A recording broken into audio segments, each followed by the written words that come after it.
opposed to having him sit there. So Pep Cornacchio, if you could please come up. My pleasure.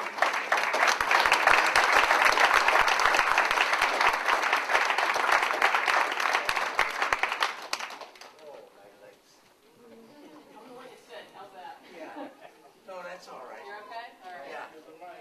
I'm not going to give you the mic yet. If I could ask you to just turn around. I think this evening we are honoring you with the first ever Lifetime Achievement Award given out by the Park and Rec Commission.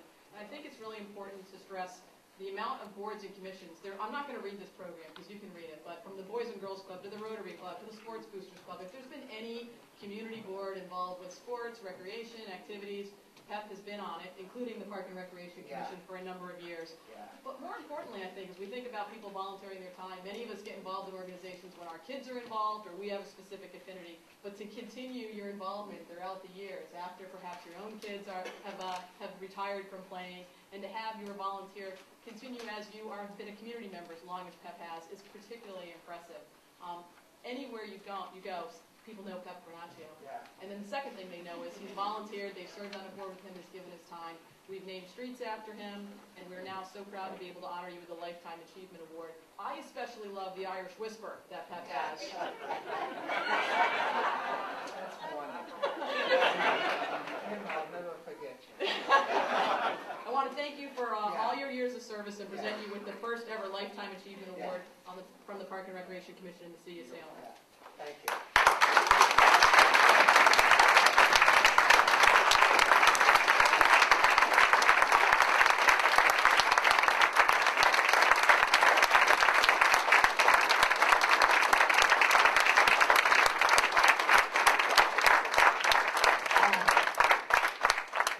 When I worked for the electric light, the boss says you ought to be a speaker and announce all the activities that we're having.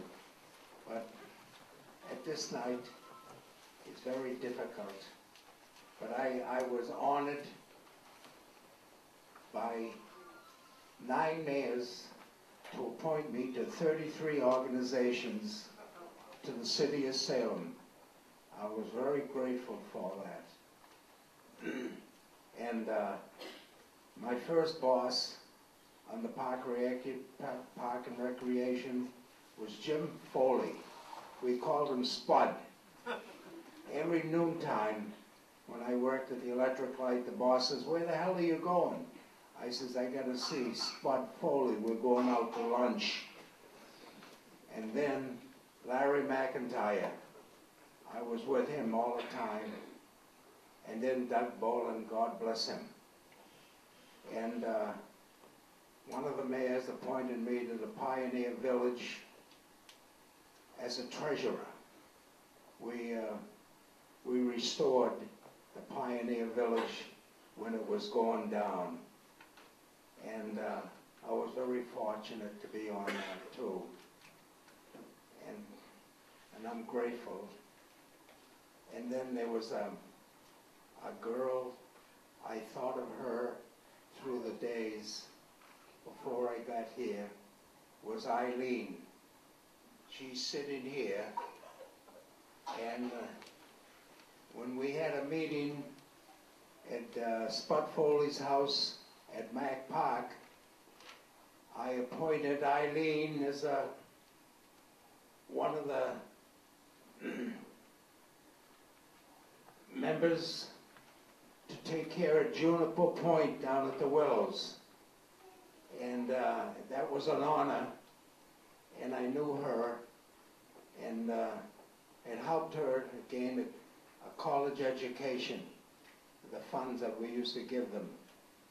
And Juniper Point was a great park for me because I was once nominated Grand Marshal of the 4th of July Parade, and I've been marching in it ever since, 65 years.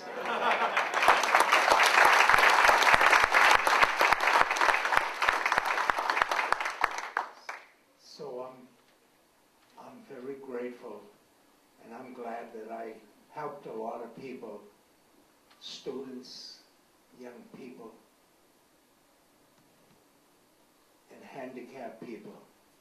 They're always handicapped people that stopped me on Essex Street and said, Pep, can you give me a donation? And I did. So I was very grateful. Thank you for listening. Jim Foley, God bless him.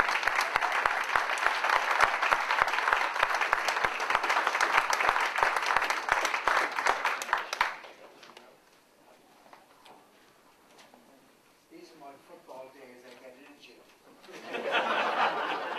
You're glad that you're 56. We should be so lucky.